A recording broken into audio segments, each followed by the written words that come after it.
ಹೀಗಾಗಿ ನಡುಬೀದಿಯಲ್ಲೇ ಕೋಲಾಹಲ ಎದ್ದಿದೆ.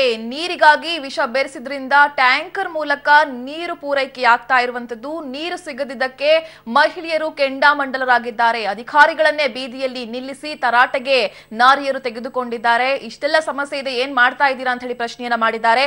ಯಾದಗಿರಿಯ ಶಕಪುರದಲ್ಲಿ ಮಾತಿನ ಚಕಮಕಿಯೇ ನಡೆದಿದೆ.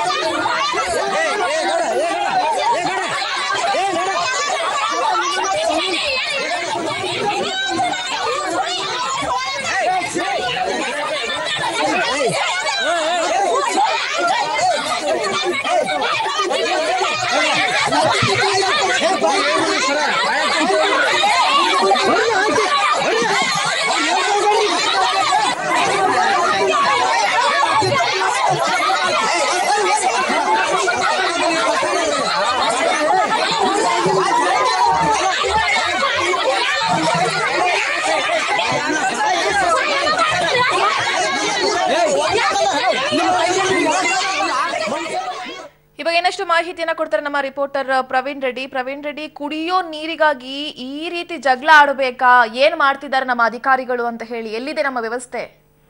ಹೌದು, ನಿಜಕ್ಕೂ ಕೂಡ ದುರಂತ ಅಂತಾನೆ ಹೇಳ್ಬೋದು. ಯಾಕಂದ್ರೆ ಒಂದು ಕಡೆ ಆ ಒಂದು ಯಾದಗಿರಿ ಜಿಲ್ಲೆಯಲ್ಲಿ ಕುಡಿಯೋ ನೀರಿಗೆ ವಿಷ ಹಾಕಿದ್ರೆ, ಇನ್ನೊಂದು ಕಡೆ ಆ ಒಂದು ಕುಡಿಯೋ ನೀರಿಗಾಗಿ ಜಗಳ ನಡೆದಿದೆ. ಯಾದಗಿರಿ ಜಿಲ್ಲೆಯ ಸುರಪುರ ತಾಲೂಕಿನ ಹುಣಸಗಿ ಶಾಖಾಪುರ ಗ್ರಾಮದಲ್ಲಿ ಈ ಒಂದು ಘಟನೆ ನಡೆದಿದೆ. ಸಮರ್ಪಕವಾಗಿ ನೀರು ಪೂರೈಕೆ ಮಾಡಲಾಗದ ಹಿನ್ನೆಲೆಯಲ್ಲಿ ನೀರಿನ ಟ್ಯಾಂಕರ್ ಪೂರೈಸಲಾಗಿತ್ತು. ಆ ಒಂದು ಸಂದರ್ಭದಲ್ಲಿ ಅಲ್ಲಿನ ಹೆಣ್ಣು ಮಕ್ಕಳು ನಾಮುಂದು ತಾಮುಂದು ಅಂತ ಈ ಸಂದರ್ಭದಲ್ಲಿ ನೀರಿನ ಒಂದು ಪಡೆಯಲು ಜಗಳ ನಡೆದು ಬಿಟ್ಟಿದೆ. ಸೊ ಅಲ್ಲಿರುವಂತಹ ಅಧಿಕಾರಿಗಳು ಕೂಡ ಹೆಚ್ಚಿನ ಒಂದು ಟ್ಯಾಂಕರ್ ಗಳನ್ನು ಕಳಿಸ್ತೀವಿ ಅಂದ್ರೂ ಕೂಡ ಆ ಒಂದು ಜಗಳ ಮಾತ್ರ ಮುಂದುವರೆದಿದೆ ಅಂತಾನೆ ಹೇಳ್ಬೋದು. ಅಧಿಕಾರಿಗಳನ್ನ ನಾರಿಯರು ಯಾವ ರೀತಿ ಕ್ಲಾಸ್ ತೆಗೆದುಕೊಂಡ್ರು ಅಂತ?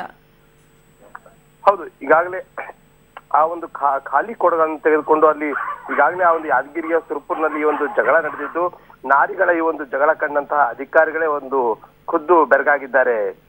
ಏನ್ ವ್ಯವಸ್ಥೆ ಮಾಡಿದ್ರು ಅಂತ ಹೇಳಿ? ಅಲ್ಲ, ಕುಡಿಯುವ ನೀರಿಗಾಗಿ ಏನಂದ್ರೆ ಟ್ಯಾಂಕರ್ಗಳ ಮೂಲಕ ಈಗಾಗಲೇ ಸಪ್ಲೈ ಮಾಡ್ತಾ ಇದ್ರು. ಆದ್ರೆ ಸಪ್ಲೈ ಮಾಡಿದ್ರು ಕೂಡ ಆ ಒಂದು ನೀರು ನಮಗೆ ಸಿಗುತ್ತೋ ಇಲ್ಲೋ ಅನ್ನೋ ಒಂದು ಭಯದಲ್ಲಿ ಆ ಒಂದು ಜಗಳ ನಡೆದಿದೆ. ಯಾಕಂದ್ರೆ ಪ್ರಮುಖವಾಗಿ ಅಲ್ಲಿರುವಂತಹ ಎಲ್ಲಾ ಮಹಿಳೆಯರು ತಮ್ಮ ಒಂದು ನೀರು ಬೇಕು ಅಂತ ಹೇಳಿ ಕೊಡಗಳನ್ನು ಮುಂದ್ ಮಾಡ್ಕೊಂಡು ಪರಸ್ಪರ ಒಬ್ಬರಿಗೊಬ್ಬರು ಬೈದಾಡ್ಕೊಂಡು ಈ ರೀತಿಯಾಗಿ ಜಗಳವನ್ನು ಆಡಿದ್ದಾರೆ. Okay, thank you Praveen.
ಕುಡಿಯೋ ನೀರಿಗಾಗಿ ಯಾವ ರೀತಿ ಪರದಾಟ ಮಾಡ್ತಾ ಇದ್ದಾರೆ ಅಲ್ಲಿನ ಮಹಿಳೆಯರಂತ ಗಮನಿಸ್ತಾ ಇದ್ದೀರಾ. ಇಲ್ಲಿ ಮುಖ್ಯವಾಗಿ ನೀರಿಗಾಗಿ ನಡುಬೀದಿಯಲ್ಲೇ ಇವತ್ತು ಒಂದು ರೀತಿಯಲ್ಲಿ ಕೋಲಾಹಲ ಆಗ್ಬಿಟ್ಟಿದೆ. ನೀರು ಸಿಗದಿದ್ದಕ್ಕೆ ಮಹಿಳೆಯರು ಕೋಪಗೊಂಡಿದ್ದಾರೆ. ನೀರಿಗೆ ವಿಷ ಬೆರೆಸಿದ್ರಿಂದ ಟ್ಯಾಂಕರ್ ಮೂಲಕ ನೀರನ್ನ ಪೂರೈಕೆ ಮಾಡಲಾಗ್ತಿತ್ತು. ಆ ಸಂದರ್ಭದಲ್ಲಿ ನಮಗೂ ನೀರು ಬೇಕು, ನಮಗೂ ನೀರು ಸಿಗದಿಲ್ವಾ ಏನು ಅಂತ ಹೇಳಿ ಅಲ್ಲಿ ಮಹಿಳೆಯರು ಯಾವ ರೀತಿ ರೊಚ್ಚಿಗೆ ಎದ್ದಿದ್ದಾರೆ ಅನ್ನೋದನ್ನ ಗಮನಿಸ್ತಾ ಇದ್ದೀರಾ. ಜೊತೆಗೆ ಅಧಿಕಾರಿಗಳಿಗೆ ಕ್ಲಾಸ್ ಅನ್ನ ಕೂಡ ತೆಗೆದುಕೊಂಡಿದ್ದಾರೆ. ಈ ಘಟನೆ ನಡೆದಿರುವಂತದ್ದು ಯಾದಗಿರಿಯ ಶಖಾಪುರದಲ್ಲಿ.